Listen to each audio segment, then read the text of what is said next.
What is going on? It is the Horseshoe Pride podcast with your favorite blue crew. I don't even know what episode it is, but all I know is that we are back after what feels like, I don't know, like 8 years.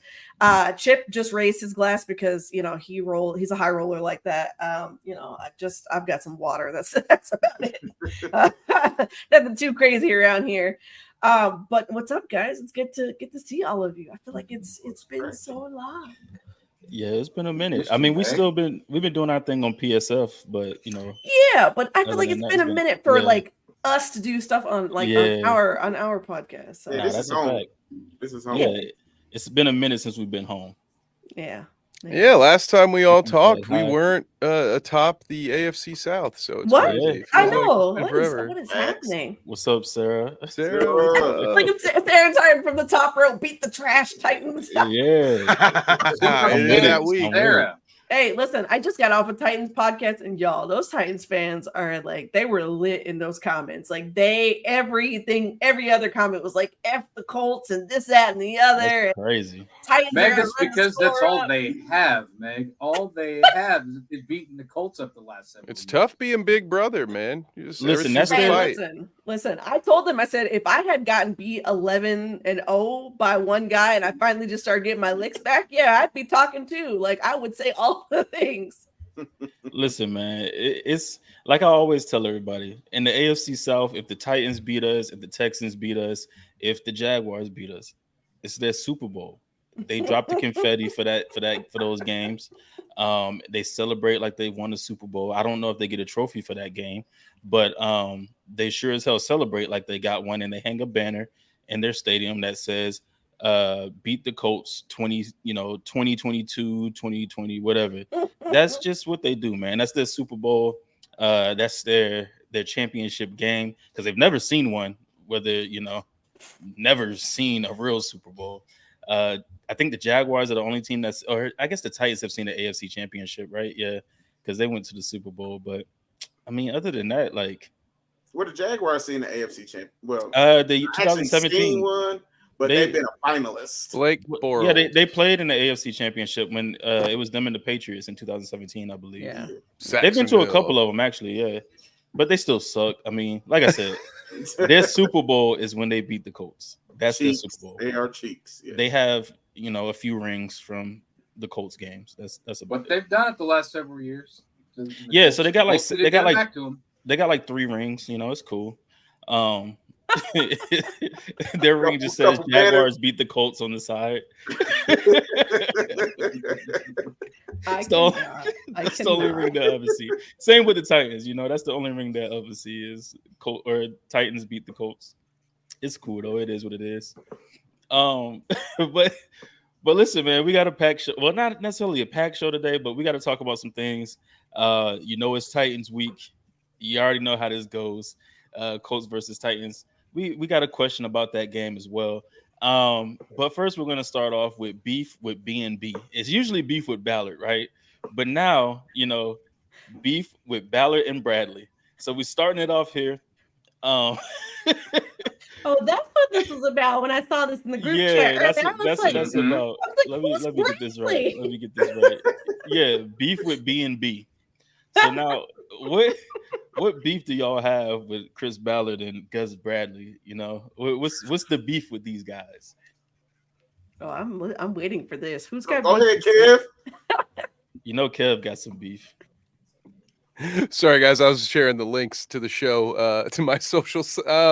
Beef with Ballard or Bradley. Where do we want to start? I will start. I think probably in overlap. Let's beef with Bradley and Ballard at the same time. Anybody else feel like we're really razor thin at cornerback? Who could have seen that coming? It's fine. It's wow, it was a perfect storm, guys. Nobody could have seen this coming. Wow, just a great mystery. Hindsight's 2020, guys. If only good old fashioned foresight would have told you one extra corner might have been helpful to the Colts roster. So We signed somebody, Darren Hall.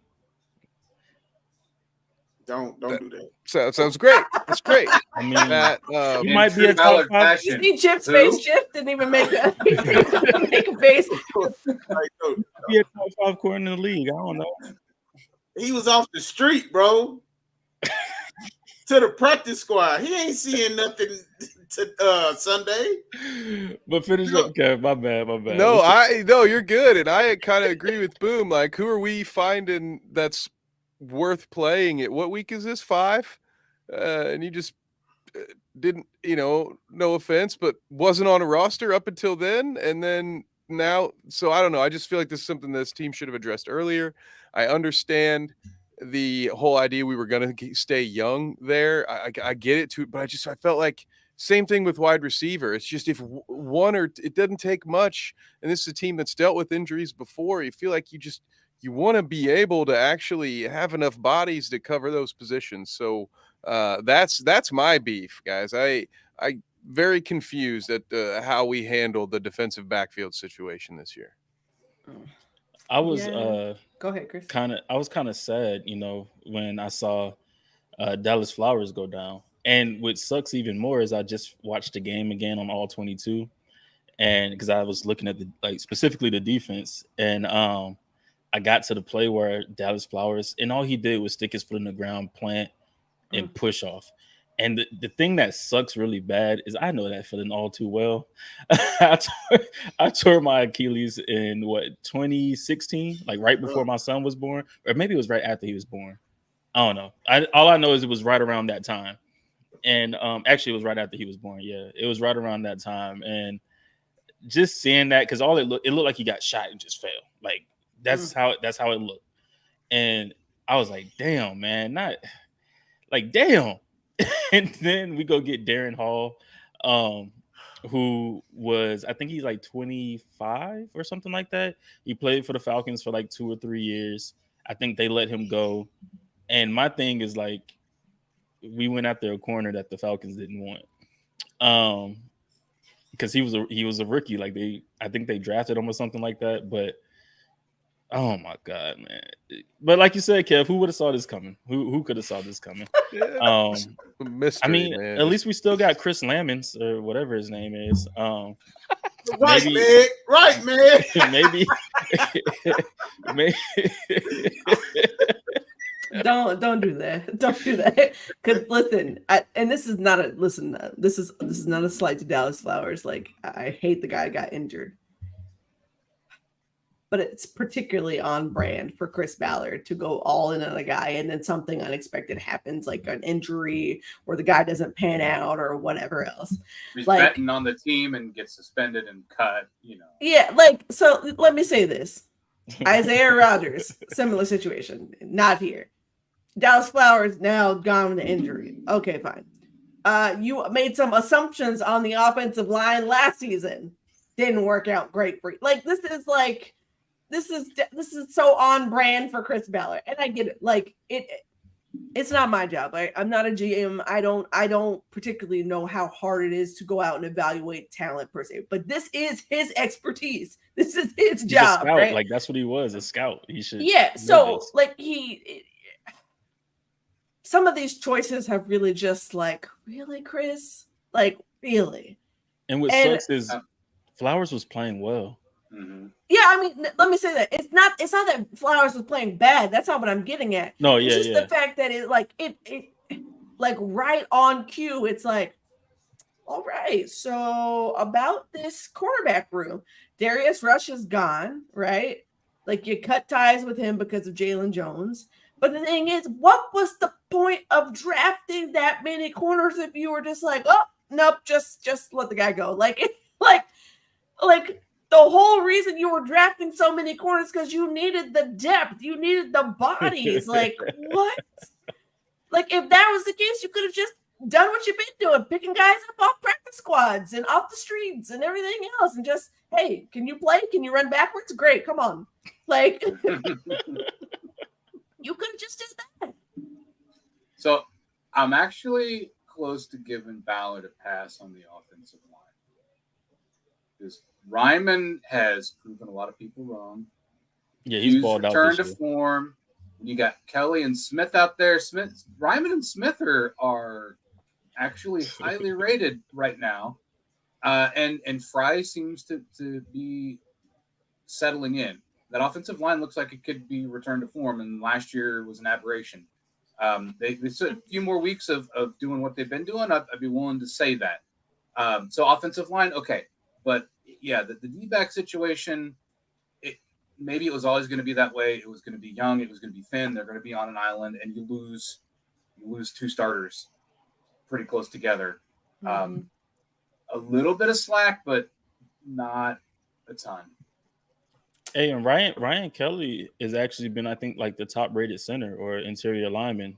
You know, I mean, he missed one game, but he's been the top rated interior lineman for the season so far. I mean, and Q's actually look like himself, which I'm like, where have you been, sir? Where have you been? See, I know this is beef with Ballard and Bradley, but I got a beef with the Colts fans because they've been trying to drag. So every single week they find a new offensive lineman.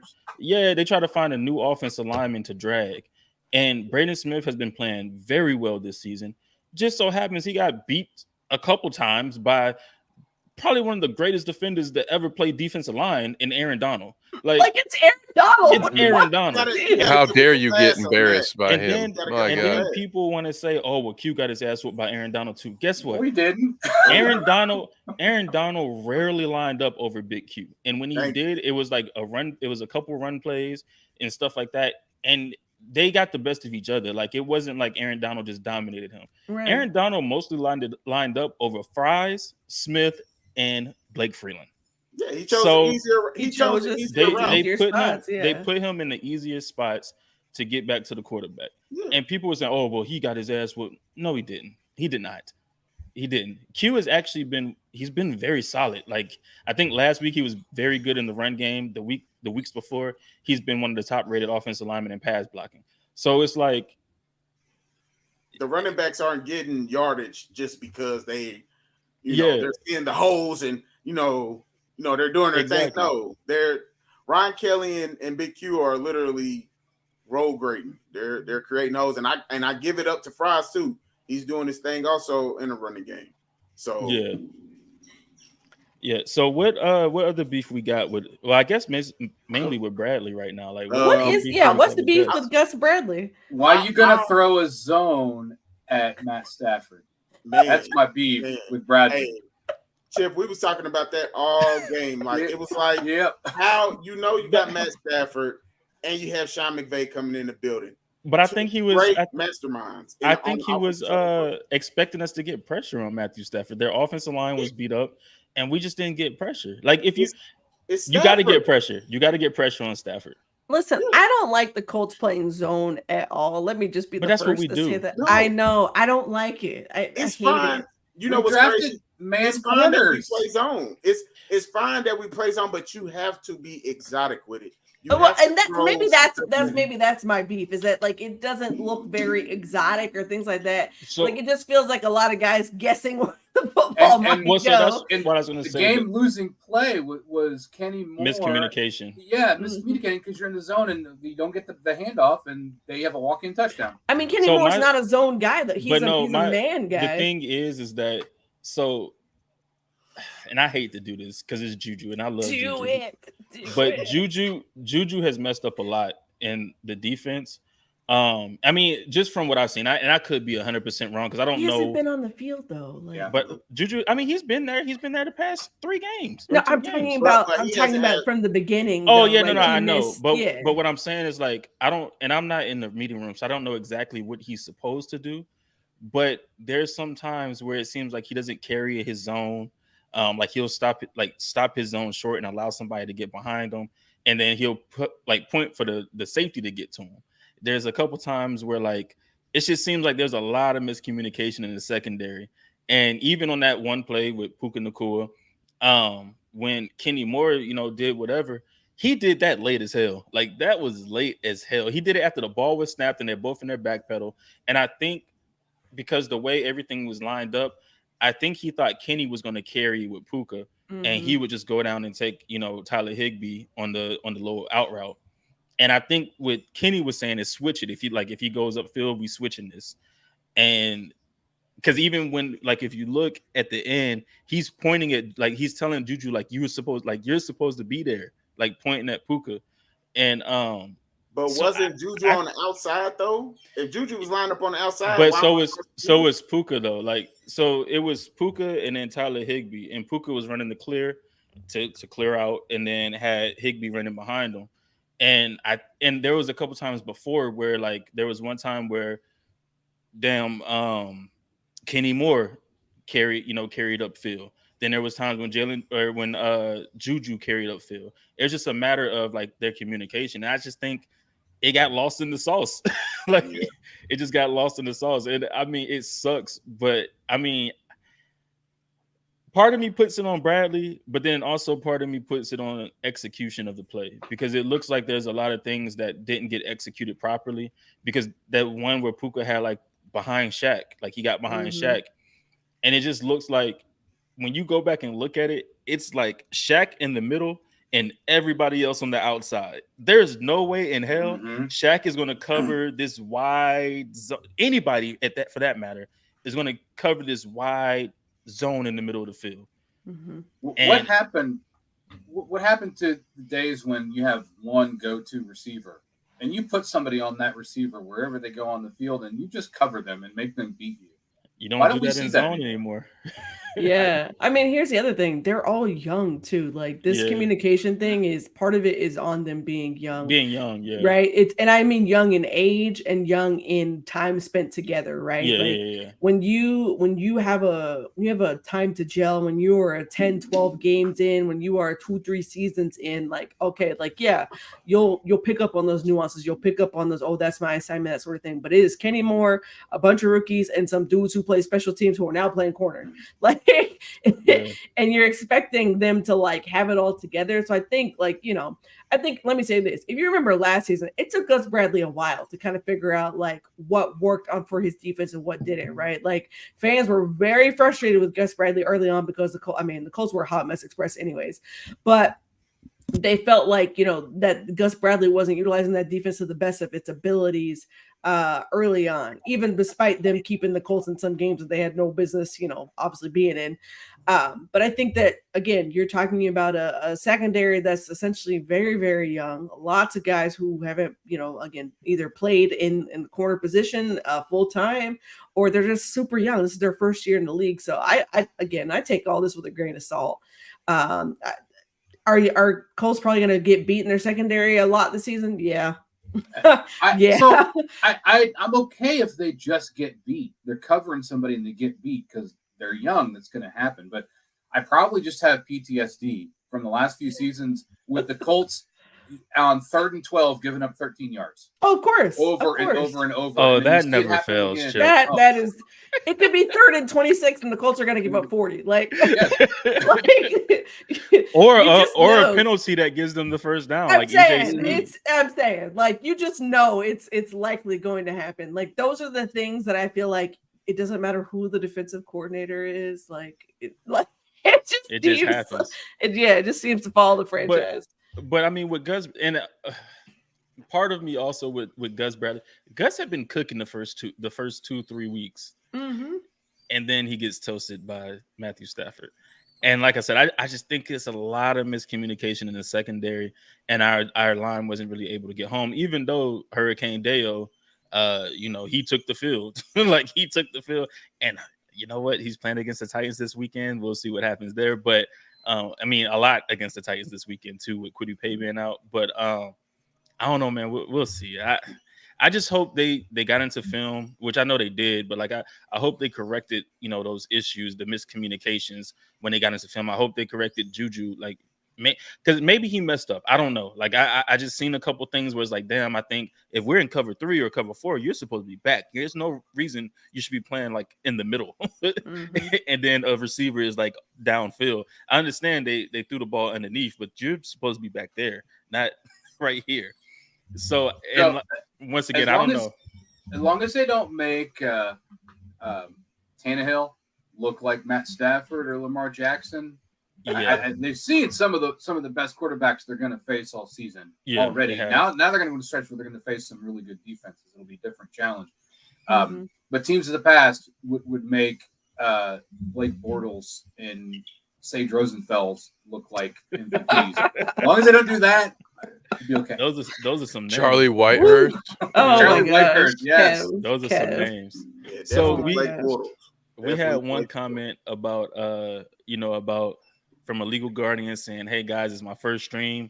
What stats you got for JT this game, and do you think he's going to be on a pitch count?" So with that being said, 20 carries, 245 yards. Boom, please. No.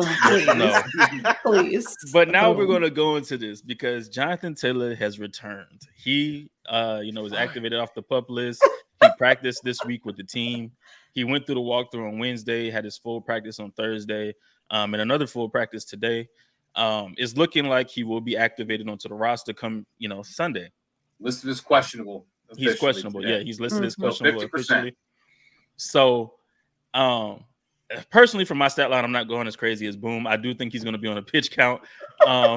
So I think he'll get like, maybe like 15 carries, somewhere in that range, for maybe about 60 yards. That seems unless he breaks one. But that just seems like we know the Titans, man. The Titans have a stout run defense. Their defensive line is Blake Freeland. Poor Blake Freeland. Prayers up for Blake. Their defensive line, man, is crazy when you have Harold Landry, who hasn't had a great season, but he's still solid. And then Big Jeffrey Simmons. We all know that name. So we'll see, but that's where I got for JT. About 15 carries, 10-15 carries, about 60 yards. I could see that he has a point to prove, and why not prove it against the Tennessee Titans? I mean, if there was ever a time to have a breakout game, this would be the game. Do I expect it? No. No. So do you think probably Zach Moss starts and JT's on the pitch count, and also because Moss is a better pass blocker. He's a better blitz. He picks up blitz better than JT has. I mean, JT hasn't played organized football in over 9 months. So I would be stunned if they were just like, all right, sir, go ahead out there, run wild. Like, no. Do I think that he probably might have a little bit easier of a time adjusting? Potentially, because he knows the offense. But, I said it this week in some of my writings that I really feel like people need to temper expectations because his first 2 games, if he gets activated this week, like let's go with the assumption he gets activated. His first 2 games back are against the Titans, and he's got the Jags next week, which is 2 very, very stout run defenses. He has not fared very well against the Titans, even when healthy. Completely healthy. So the Titans are familiar with JT and they know how to limit him. So if the Colts are going to be successful running the football, I think it's going to be a combination of Zach Moss and Jonathant Taylor. And I'm going to say this out here, and I don't necessarily think it's going to happen, but hey, Shane Steichen could prove me wrong. Like, if you really want to throw a little wrinkle in here, get Jonathant Taylor involved in the passing game, and I think that would honestly probably stretch that Titans defense out just a little bit here. Imagine, and I said this last year, right, when we had Naheem Hines, but imagine JT lined up in the slot or something. Like something. And then it'll be kind of nice. Or have them both lined up next to AR. And then one stays in the pass protect, the other one goes out for a pass. Something to that nature. Something creative. Because I think otherwise it's not going to look very pretty. And I think Colts fans should understand what is in front of them, right? And I think that's where I'm at with Jonathant Taylor. After this weekend, he kind of had this whole, we're not going to talk about the offseason and what happened and everything. And I was like, oh, sir, this is hilarious, in my opinion. After we watched this whole thing play out all offseason, now we don't want to talk about it. But I'm with him on that. I'm 100%. Yep. I don't really care to hear about the offseason. Hold on. I'm about to get on my soapbox here. At some point, it would have to be addressed, right? Whether it is like, hey, I'm going to make a statement on the field and not talk about it in the media, totally cool. All right, cool. But we don't even get here to this point without you making it a big deal. And for you to be like, oh no, we're not going to talk about it. I'm committed to the city. I'm here, blah, blah, blah, blah, blah. Totally get that. I fully expected it. But I just found it very hilarious that he kind of like sidestepped questions, didn't directly answer, those sorts of things. After he was very direct all offseason about what you want, where you want to go. To the team, not to the public. He was so with the team. He never said anything public. That's my point, is like, okay, so bring the same energy, like Jonathan. Like, you can't be one way behind the scenes and then all of a sudden now it's an about face like sort of thing. In my opinion, like if that's how you feel, like say what you feel and say what you mean. Like that's because the thing is, like, fans have already seen that side from you, right? It's a very much an about face from the Jonathant Taylor that they understood, that they knew. So now they know what you're about when you want to get your money. We all know you want to be paid. Like, in my opinion, I'm not saying you got to be rude, but the stance should be the same. It should be. But consistent. See, that's a perceived this kind of about face, like, oh, we're not going to talk about it. And this is just me talking now here. It kind of feels like phony almost in a sense, because I'm like, no, wait a minute. I just watched you, your agent, Jim Irsay, and everybody else at the Colts, like, basically fight in the front yard, and now nobody wants to talk about the fight that they had in the front yard. But the thing is, JT rarely said anything throughout all of this. The only thing he said the thing about he said, I wanted to be, I want to retire a Colt. I hope they see it that way. And then like August or whatever, like he liked the post on Twitter, but that was about like he hasn't really. He said he didn't have a back injury. That was the only thing. Yeah, he said he didn't have a back injury. Yeah. So my point being is that though his agent is a reflection of him. No. I mean, yeah, I get that, but what I'm just saying, like his agent went out and said something. JT has been quiet the whole time. My thing is, like, I get the frustration with the fans. Some of it was a bit much, like calling him a bitch and all these other things, like out of his name. Yes, Good like Lord. people have called him crazy things on Twitter. Like, oh no, I'm not at that point. No, I know you're not. I'm just saying, like, some of it is a bit much, but I understand the frustration of the fans. But for me, it feels like a lot of this stuff was perceived, not necessarily said. So like, it's like, I perceive that JT doesn't want to be here just based on everything that's going on. I've never thought that. No, not you, Meg. Oh, but Silu, Dov Kleiman and NFL Rums tweeted. But that's the thing. That's the thing, Kev. Taylor. Like they see these things that and no offense, Meg, the media post, and they get crazy about it. And then like, I don't know, man. Chris, I'm gonna see all their speculation and I'm gonna raise them Lamar Jackson and Austin Eckler. Exactly. But that was my point from the whole beginning, is that like everyone's like, oh, he wants out. I'm like, no, he wants to be paid, right? And when he realized he didn't get paid, then he asked, okay, I want to be traded or whatever else. But the Colts have always maintained they wanted to keep him, right? He has maintained from the beginning he wanted to be there. Like it's basically like saying, okay, well, since I can't have my way, what are my other options, right? Like that's essentially what we got here. Like I never thought it was actually going to happen. The Colts basically told you it wasn't going to happen when they had these ridiculous trade, quote unquote demands from the Dolphins, the Packers being involved and all that. Like I never saw it as that. Like, oh, he wants out. Like this is I want to be paid. I want to be recognized. I want to be valued. Like sort of thing. It was all speculation. All we have is speculation. We don't know whether that trade request was because he really wants to leave. We don't know if it's because he was just frustrated with not getting into a contract negotiating. The Colts said that they weren't ready to do yet. We don't know if it was simply a leverage tactic in those negotiations. We don't know which one of those is true, and it could be any of them. Yeah. Because he has not said anything publicly. And that's why I agree with Chris that he's doing the right thing. All that stuff was in the offseason. We're in the season now. I'm healthy. I'm focused on what we need to be focused on, which is the opponent we're going to face on the field, which this week is the Titans. And I'm here to help my teammates win a championship. Whether that leads to anything else the next offseason is irrelevant right now. And he said as much. What I want is not important right now, because what's important is trying to help my teammates win. And I'm 100% good with what he said. I think for me, and I don't have an issue with that per se. I think, in my opinion, after so much has happened in this last offseason, it would have been good to have had some sort of statement, some sort of transparency from JT. I think he kind of gave very much like, bottled up kind of pre-prepared answers because he knew some of the questions he was going to get.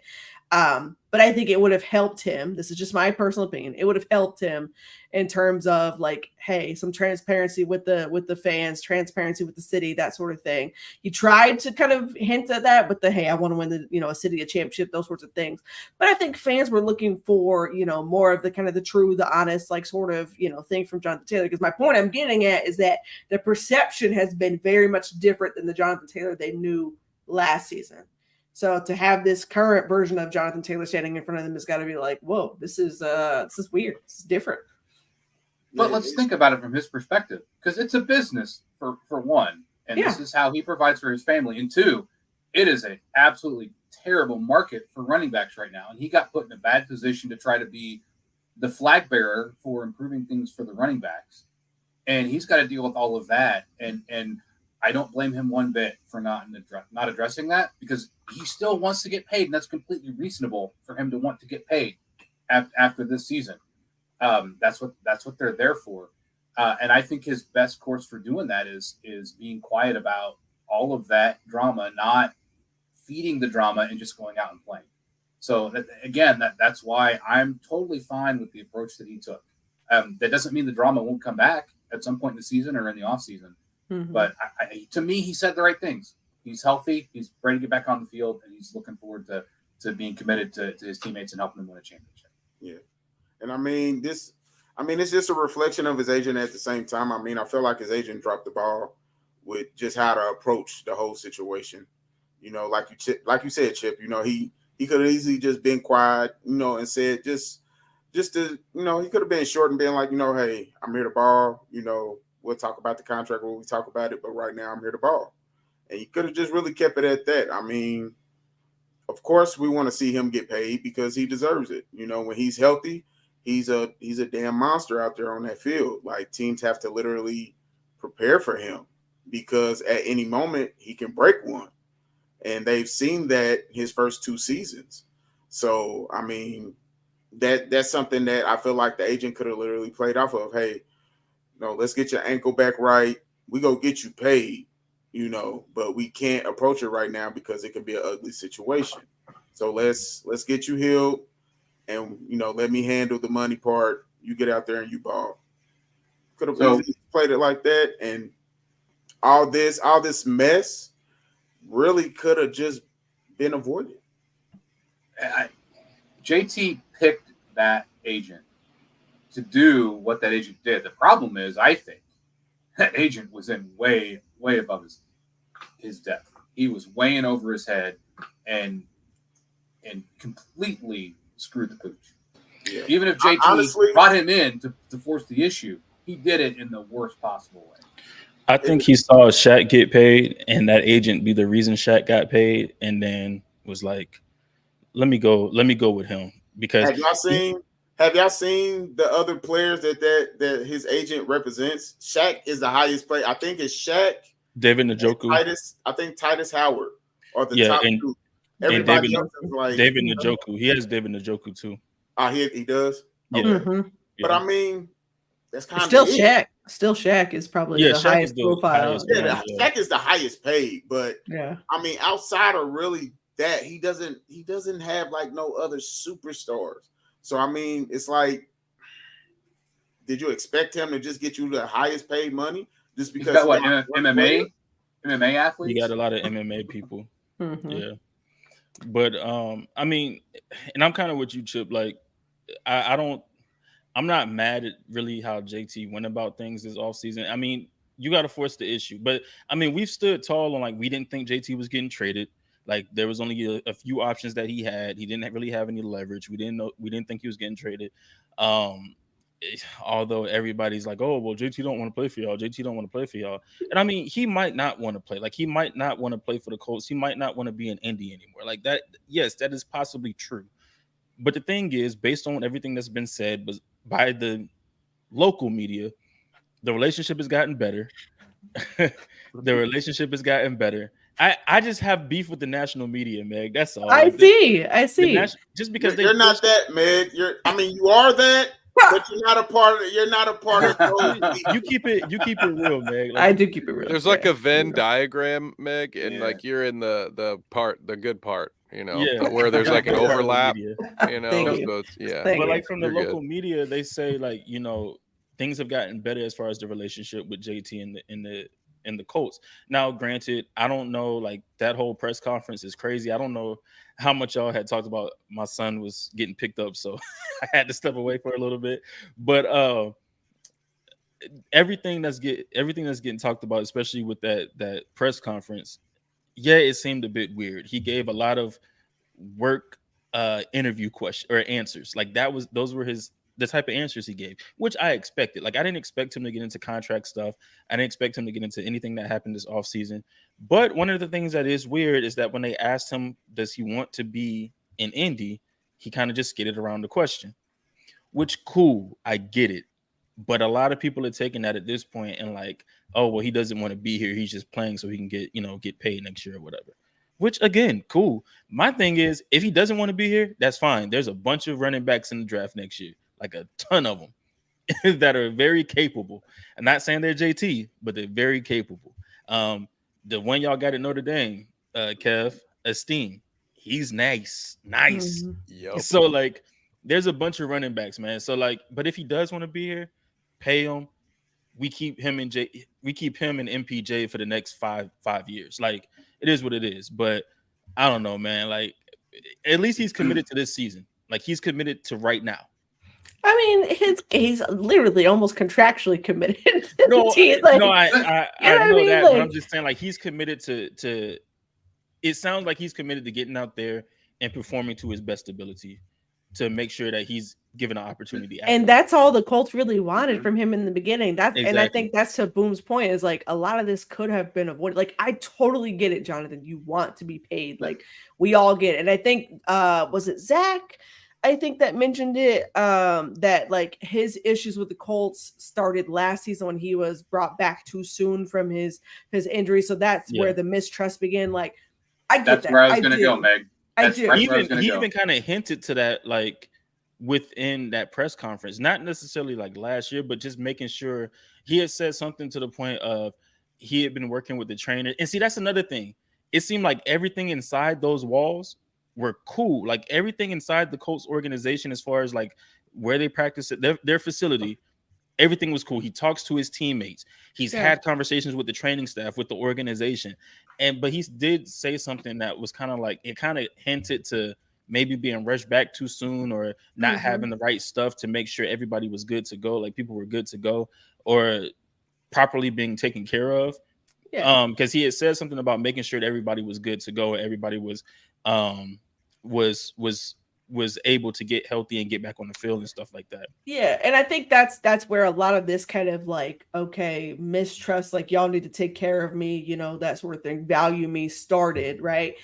But my other thing about that is like, okay, you didn't, even before the injuries, you weren't having the season that we thought you should be having, right? Like if you're being really honest with Jonathan about last season, he was missing blocking assignments. His vision wasn't as crisp as you normally are used to it. Like there's a couple of games I'm thinking about that it was like, is this the same Jonathant Taylor? Right? Like, so, and I had said this before, if he had been healthy the whole season, he had come like, I don't know, 1,400 yards, 1,500 yards, and like, I don't know, like 10 touchdowns or something like that. Like I think the Colts would have been like, all right, like let's talk about this. Let's see what we can do. But you had the production that wasn't up to par. You have the injuries, and then we have this whole weird like about face. Like I want to be a Colt. I want to get paid. You know, that sort of thing. The Colts are like, yeah, we want to pay you too, but we got to figure out a good time for that. That wasn't a good enough answer for you because you felt like, okay, well, y'all haven't been taking care of me, so you need to take care of me right now. But the other things is the running back market wasn't great, and you didn't have the leverage you thought you had. So this is where I'm just like, ugh. So for me personally, I'm like, okay, I don't know if it was ever, I don't know what was happening behind the scenes. I'm not going to speak to that per se, but I'll say this outwardly. Chris Ballard has said like, hey, we want to pay Jonathan. We value Jonathan. Jim Irsay has also said, hey, we value Jonathan. We want him to be here. And I think that there was so much of, hey, I want to be paid. I want to be like, I want to see the money that reflects my value versus actually listening to the words and the actions and things like that. So now, granted, now it's up on both parties to fulfill those promises now, right? JT's got to get on the field and produce. Colts have to keep their word and say, yeah, he produced. Now we're going to, talk to him and pay him, sort of thing, and go from there. Yeah, no, for sure. For sure. Yeah, and I think like that there's a couple media people that we should listen to when it comes to Colts things, and I just want to make this known for Colts fans. One in the national media is Tom Pelissero. Like, he knows what's going on in Indy. Mm-hmm. I would listen to him about anything dealing with the Colts. Stephen Holder is still a good one. I mean, I know he works for ESPN, but he is a local guy as well. You have Shad. I mean, he's not local, but he's very tapped in with the Colts. Shad McGinnis, Destin, very locked in. I guess Zach Hicks. Zach. Who else? You said Boom. Yeah, and then you have James. I can't think of his last name. James Boyd from James Boyd. Mm-hmm. They're all tapped in with the Colts. Jake Arthur. I was going to say there's a lot of other ones, but local guys, like, that's who you want to talk to. Meg ignore Ian Rappaport unless he's right. Yeah, ignore Ian Rappaport. And Meg, I mean, Meg is tapped in, but Meg is international right now. Like, she's international. She more than the national media. She international media. Meg is doing big things. So yeah. So Meg, nobody know what she be talking about. Except that she picked the Colts to go 0-3, but we ain't gonna get into that. Listen. Y'all gonna let me live about that, okay? I was trying to keep expectations realistic around here because some of these Colts fans were like, "Oh, we're gonna win this, and this, and this, and this," and I'm like, "Have you seen this Colts team? Because we've been in the trenches the last several months." Trenches, man. So I am pleasantly surprised at the 2-2 start. Let me say that. So y'all know I'm always happy to admit if I'm wrong or somebody has changed expectations. Sure. Totally fine with the 2-2 start. Completely fine with the 2-2 start, and leading the division, if I do say so myself. Which I know it's crazy. All four of us are 2-2 right now. I know. Nobody saw. Nobody saw that coming at all. But we talk about injuries. We talk about JT returning. We talk about that's beef with Ballard and Bradley about our injuries to our cornerback room. Bernhard Raymond is still out. So we're going to get to this injury report real quick. And this is what our injury report looks like today. You got Mo Ali Cox, who was a full participant today and Thursday. I mean, I think those were just kind of rest days. Yeah, I understand it's an ankle. It is listed as an ankle, but it kind of feels like just a rest day. DeForest Buckner, he was limited in the game against the Rams last week. Like, he had a pitch count. But he was a full participant today while being a DNP on Wednesday and a limited participant on Thursday. Shaquille Leonard, he's out. He's out this week with a injured groin.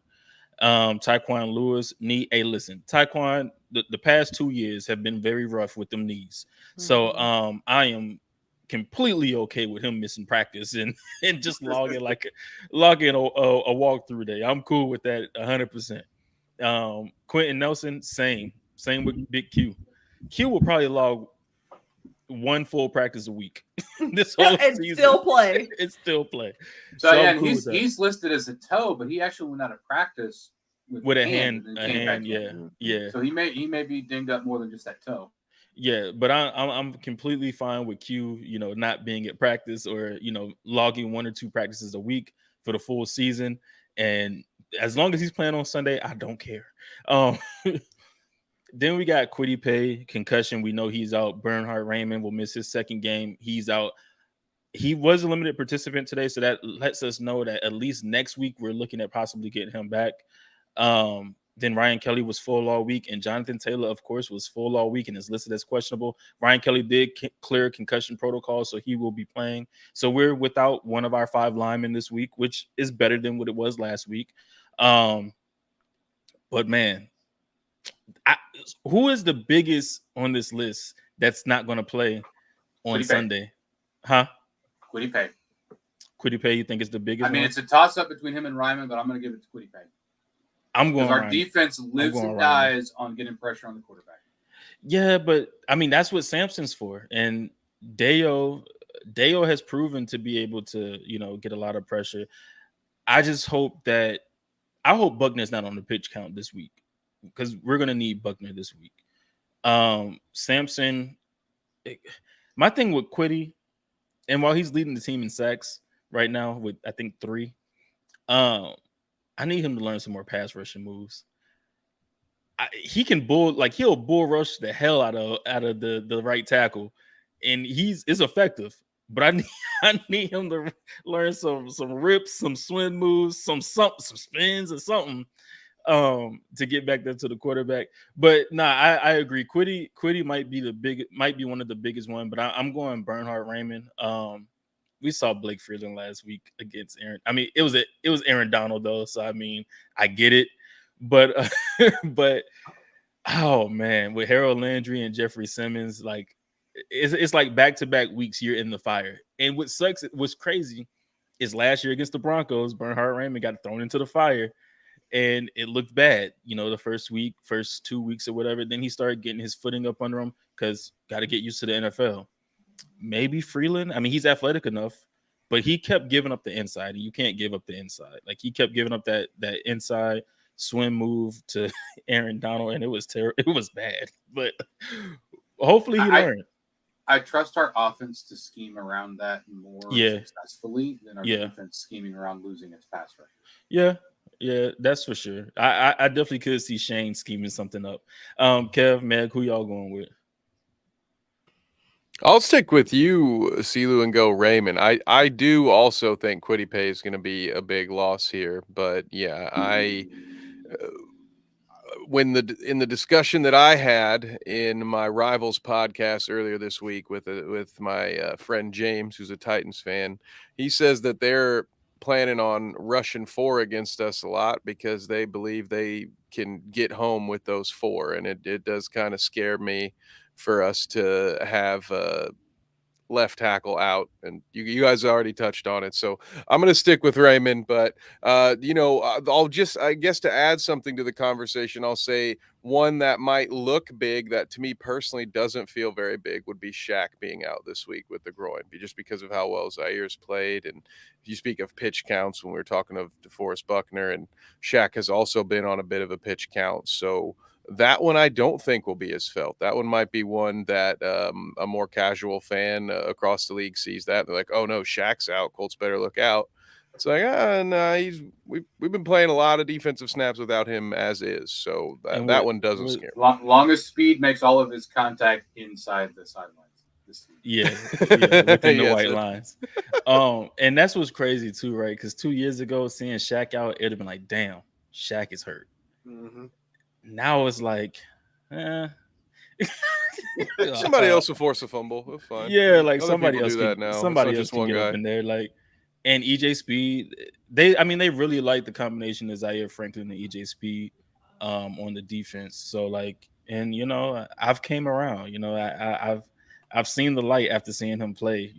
During the season. I've come around with EJ Speed. He's solid, man. Like he's been solid. Matter of fact, their podcast is funny as hell too. Him and Zaire, their podcast is funny as hell. But yeah, I'll come around. What about you, Meg? Who you got? I'm pretty sure it's one of those two, Quiddy or I'm gonna say definitely Quiddy. Ever since they've moved him to the left side, like he's been cooking. Which is what you've been looking for from Quiddy, is the consistency. The injuries were a real kind of Debbie Downer, the last couple of years. So it's good to see him, basically rocking and rolling. Prayers up for Blake Freeland. That's a very, very close. Like if Quiddy is 1A, Blake Freeland is 1B. Prayers up for Blake Freeland. I hope that they can, scheme around that and get some help. Get some blocking help for Freeland, an extra tight end, Zach Moss, whoever, like to help Freeland out, because I feel like they are probably going to definitely stack some folks on that side. And if Jeffrey Simmons happens to make his way over there, like just get the ball out quick. So But otherwise, I mean, yeah, I'm not really too concerned about anything else. Like I said this earlier on the other podcast, like Shaq being out is like, what? You know, it's basically like, hey, Zaire and EJ have been holding it down, without him. And don't get me wrong, he's a game wrecker, of course, when he's in the game and effective, but him being out is like, okay, all right, like, you roll with it. You just want the guy to get healthy. That's really the best thing. So. And I will say, even with Aaron Donald whooping the hell out of Blake Freeland, they only got 2 sacks on Anthony Richardson. I just want to say Anthony Richardson's pocket presence and his ability to just move around the pocket and just that feel for pressure. Like there's a couple times Aaron Donald's right there and it's like got to be quicker than that because AR took off and went to the left or rolled to the right or stepped up. It's like, damn, man, seeing it. Listen, they're gonna have to start putting some respect on our quarterback name. I understand the advanced analytics and stuff, but if you turn on the film, it's crazy, especially that second half of the Rams game. If you turn on the film, it's like this is why he started over Gardner Minshew. This is why you don't put Gardner Minshew back in unless AR gets hurt. Also, do you think they dare to continually only rush 4 with AR and JT in the backfield? I think, and that's the thing. I think so this week, right, against the Titans, I think he might get pressured more than he's been used to, or more than he's seen so far. Which is kind of crazy because their defensive backs are trash. And matter of fact, we'll get into that right now because it is game week, right? It is Titans Colts game week. The Titans come to Indy. But to your question, Chip, like I think he gets pressure a little bit more this week. But with their secondary being so bad, it's like, okay, you got to get to him. Or else I think this is going to be an Anthony Richardson game. Like, I think they're going to commit to stopping the run, stacking the box, because they know JT, Zach Moss, and AR what they present as far as in the backfield, right?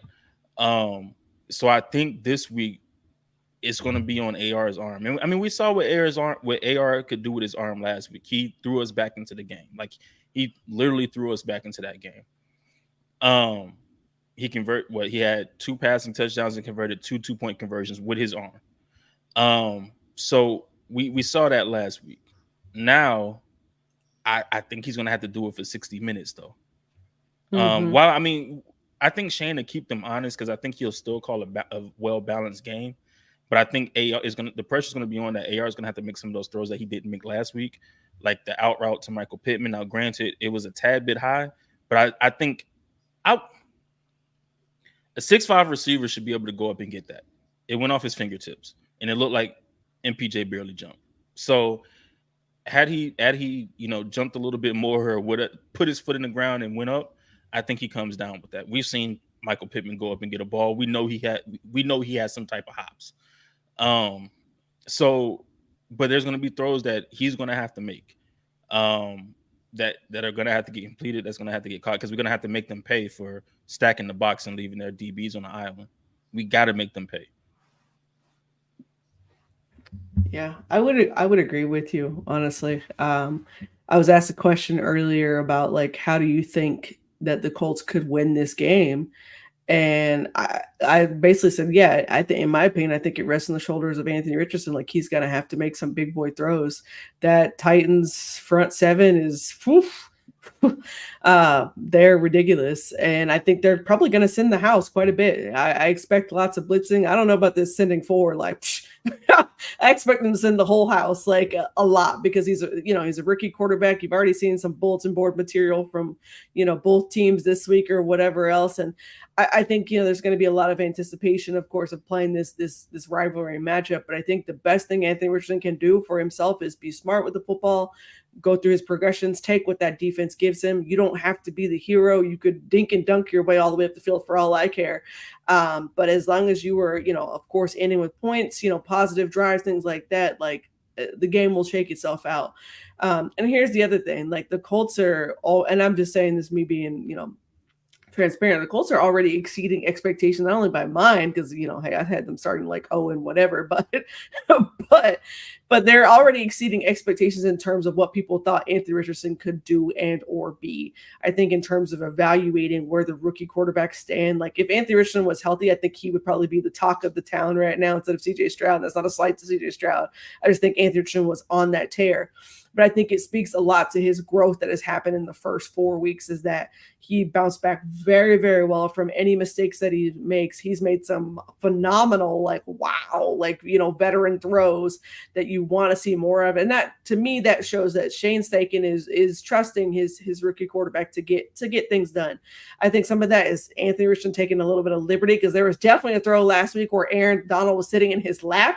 And I remember watching this after the fact, and I was like, no, don't throw that. Don't throw that.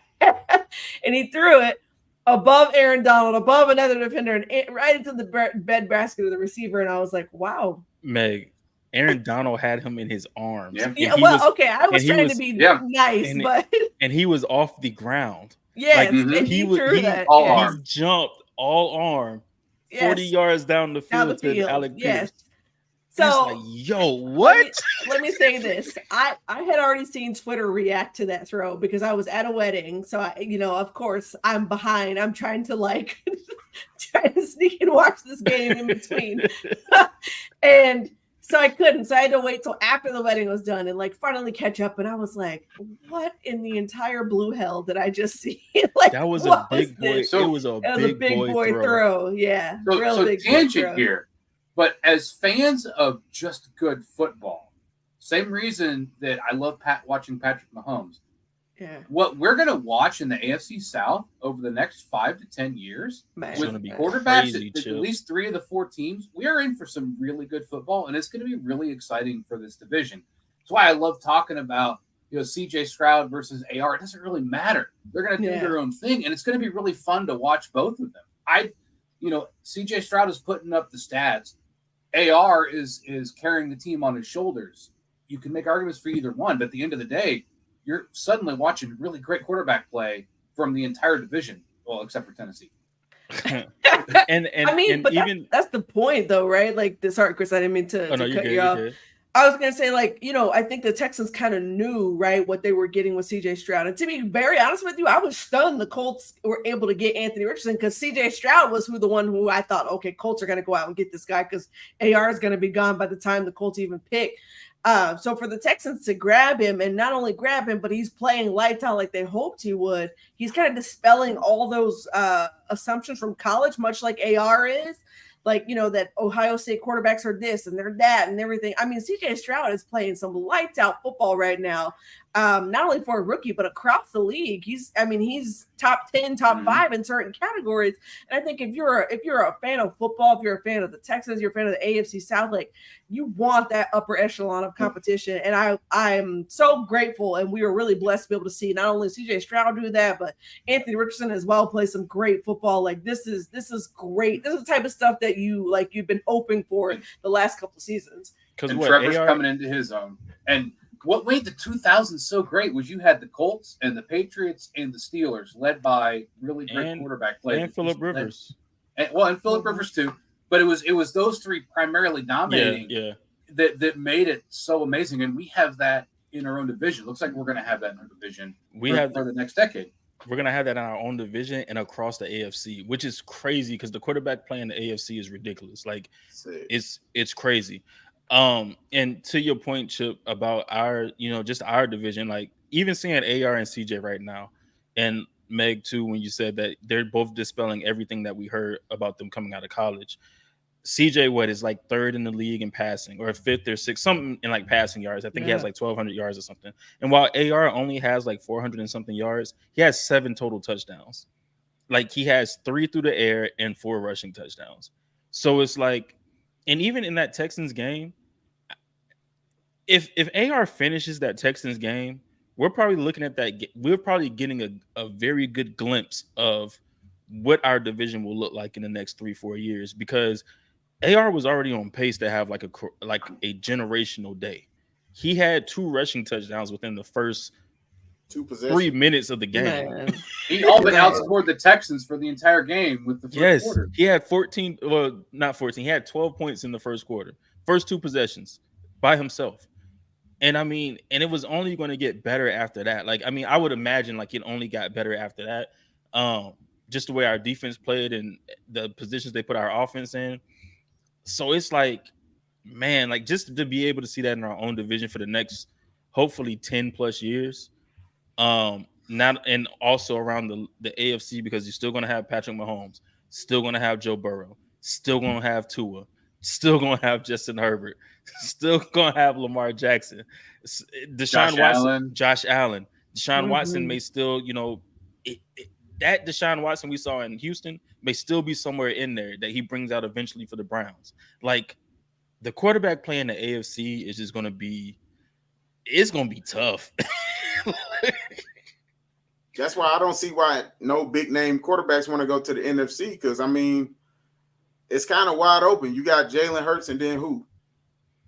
I mean, man. Brock Purdy, Jalen Hurts and Brock Purdy. I'm still pulling for Dak. I think Dak is still a good quarterback. To me, Dak is a game manager. He's not that pass happy quarterback. He's not a pass happy quarterback, and I think that's because they don't. I mean, I can't say that because Kellen Moore had them passing the hell out the ball, but I mean, what was they doing with it?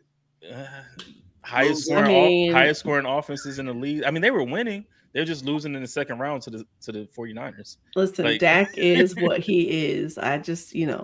He is what he is. Right. And I think people have to realize that. And then if you know what he is, you know what his limitations are, elevate his skill set. It's the same thing, like, and this is not me going off a tangent, but Justin Fields, for example. Like people have been saying, oh, he's this, he's that, he's that, whatever. You just saw what Justin Fields can do when you let him be what he is. So same thing. Like, speaking of quarterback conversations, like what makes hi, Caitlin. Appreciate you, Caitlin. Yeah, appreciate you. Hi.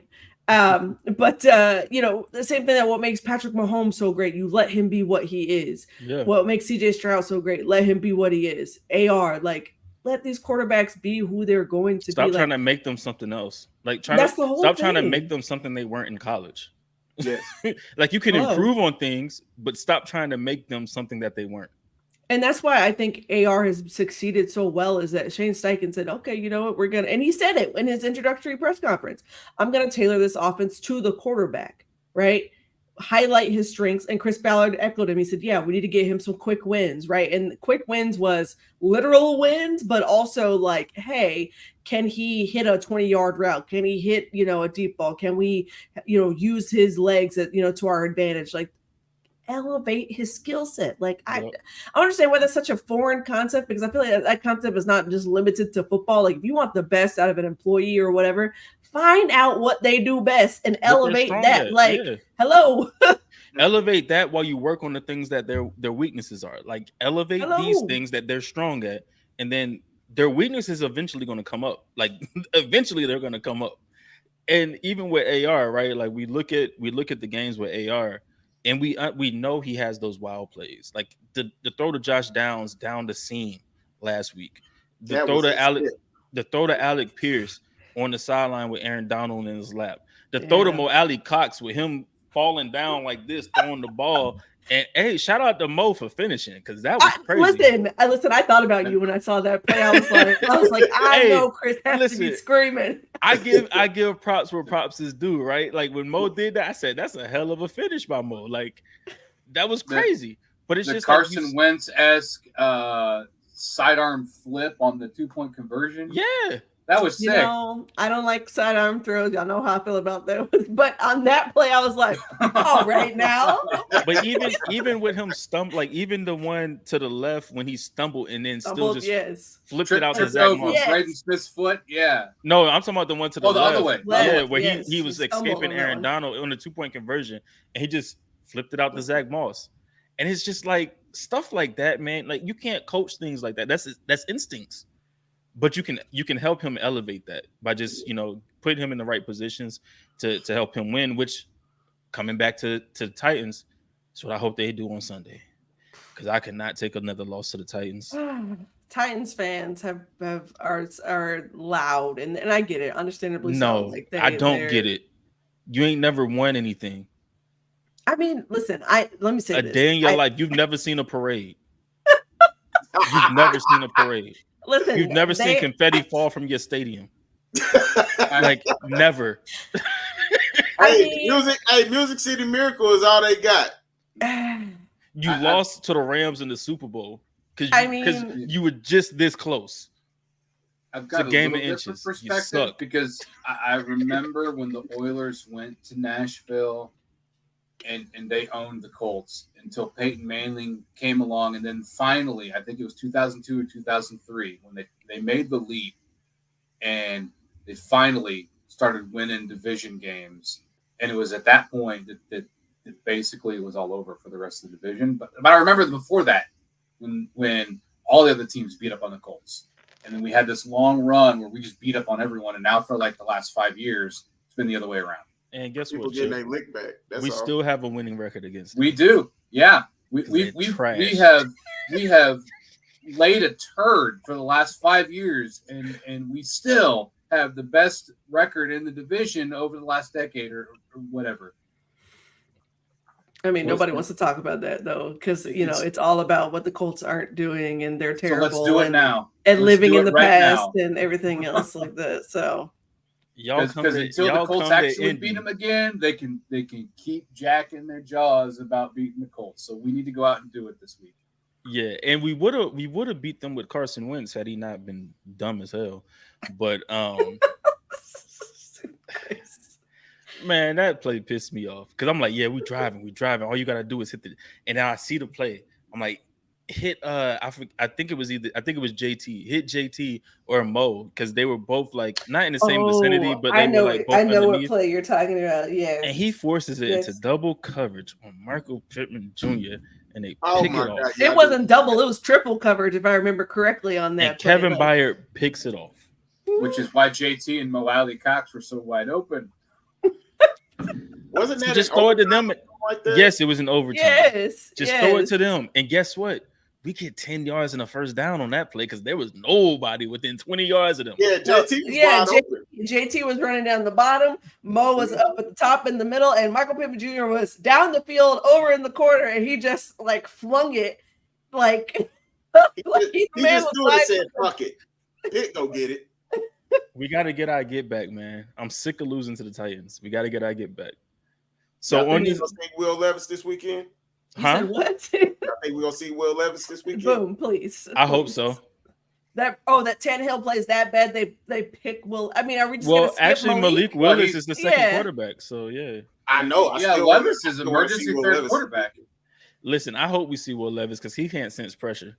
So there's going to be Samson and Ebukam going to have a bunch of like backdoor sacks on him. I don't really want that because then that means we'll have to see a certain someone, and I just can't. Like, I don't have the energy for the comments, the tweets, But if he sucks, there won't be any tweets or comments. You really think there won't be any? Because I feel like there would be even more. It would be all kinds of like excuses and because people gonna be on his head top if that happened. Like they're gonna be on him. They're gonna be on him on Twitter if that happened. I'll let him live though. I'll let him live.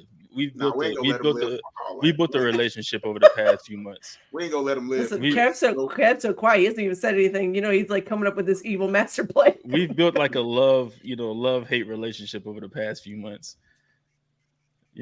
I agree with some things he says, and then I disagree with a lot of things he says. Seems about right. Seems on brand. All right, so final thoughts on this game. What y'all got? What y'all final thoughts on this game Sunday? Colts versus Titans. What do you think it takes for us to win? And do y'all see us winning this game? Honestly, I believe it's the same thing as last weekend. It's going to come down to the trenches. What can Freeland bring to this game? Because I'm pretty sure they're going to put Landry on that side. They're going to put Danico on him also. They're going to blitz from that side also. So it's like, what is he going to bring? And also, Shane has to somehow, some way, I need him to look at his playbook and see where the halfback screens are.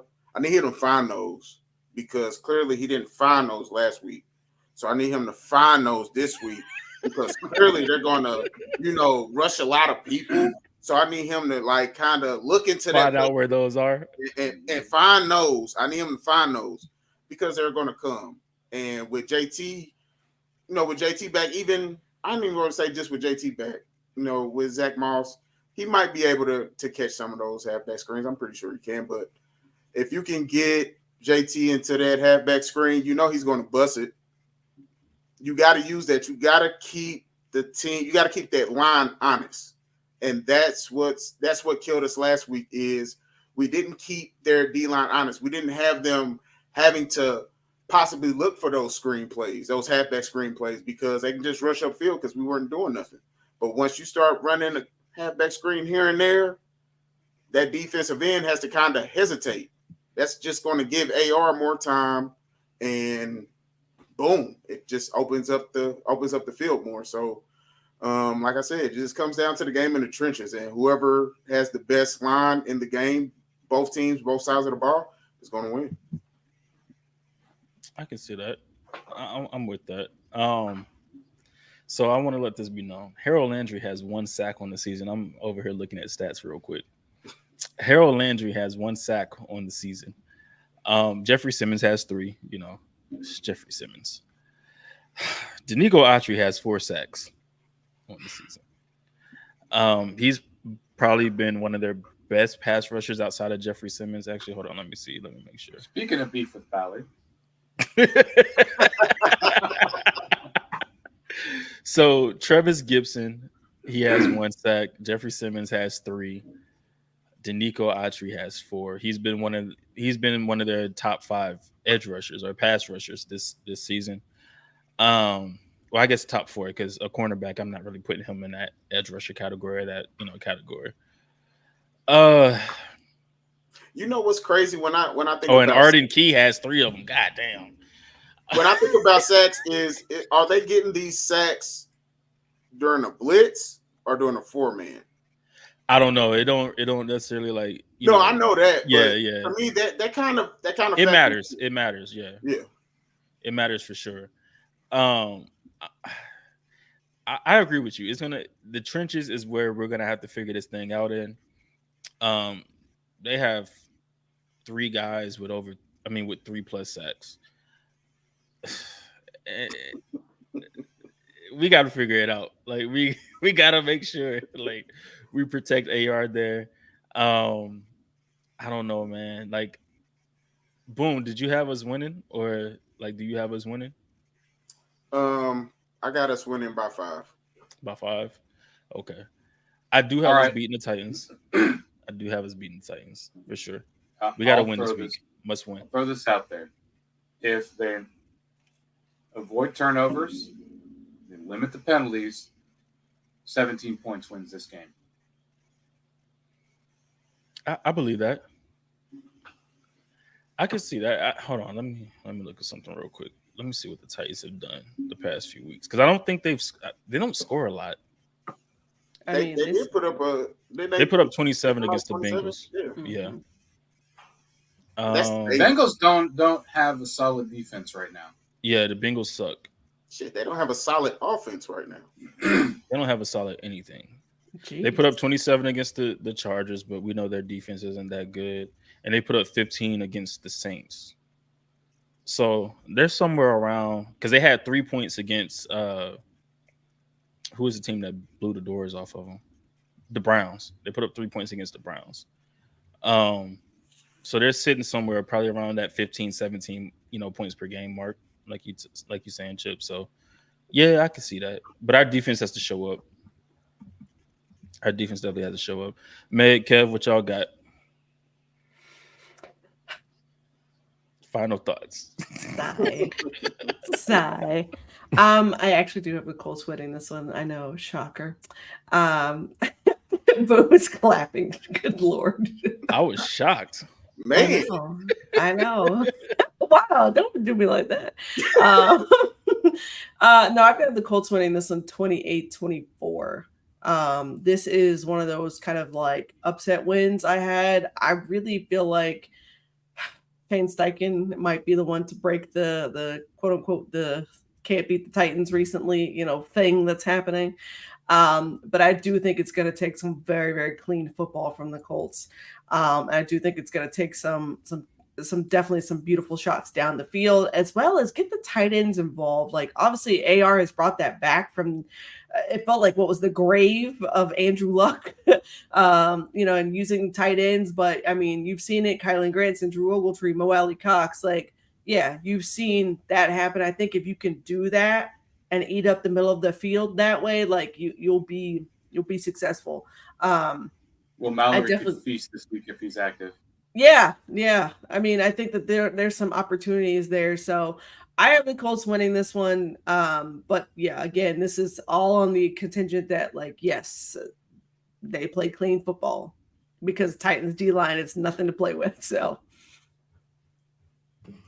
yeah, I'll go with I'm going to stick with my prediction that I had earlier in the week, although I am going to drop the score down a little bit. So I'm going to have the Colts 24, the Titans 23, and it's going to be off of a big pass play late in the game because, as bad as our defensive secondary is, the one that we're facing has some issues as well. So I'm banking on there being a play. Maybe it's contained, gets broken, something like that. Anthony buys a few extra seconds and just gets to uncork one down the field. And that's going to be either it's going to lead to a touchdown, or it's going to maybe be late in the game and set up a Matt Gay game-winning field goal. But give me the Colts in a close one. I think the crowd is going to be about as hyped as a Colts home game has been in a very long time. And I think that this young team is going to feed off of that energy, and they're going to create some plays, hopefully on the defensive end. And they're going to have to get to, that's not the Statue of Liberty under center there dressing in blue and teal. That's Ryan Tannehill. You got to get to him. You got to get to him often and early in this game. So they got a chance. He's not the most athletic guy in the division. So I think the Colts are going to force some turnovers and edge this one out. Yeah, I could see that for sure. Yeah, I could see a Matt Gay game-winning touch or game-winning, field goal. We're like maybe tied 21-20, or it may be 21-23. And, we just need that field goal to put us up 24, win the game. I'm with Chip, though. I think, I'm not going to say 17. I think 20 points wins this game. Because I think the Titans are averaging about 18 points per game. The Colts are averaging, 24, 25 points per game this season, which is, that's a lot to say. Also, I think it's going to be a thing that we have to make sure we score in the red zone. I think the Titans are one of the best red zone defenses. The Colts are a top 3 red zone offense. Another thing that's like, oh shit, like for our offense. But also the Titans suck in the red zone on offense. So it's going to be one of those things where we got to limit the big plays, and we have to score on our chances in the red zone. Like we can't turn over the ball. No more fumbles. Keep that thing high and tight. Anthony Richardson, when you run into the ball, keep that thing high and tight. We had one last week when we was driving, and I think that killed our drive. So now high and tight, when you're going through that hole, don't let them punch that thing out. But yeah, I think 20 points wins this game. I think the Colts win this week. Like I said, limit the big plays, score in the red zone. Boom, you mentioned it. We gotta be dominant in the trenches. They gotta come to play in the trenches this week. They don't have a good offensive line, so we gotta get to Tannehill. We gotta hit him. Derrick Henry's the big task. Like that's the huge task is Derrick Henry. Can we stop the run this week?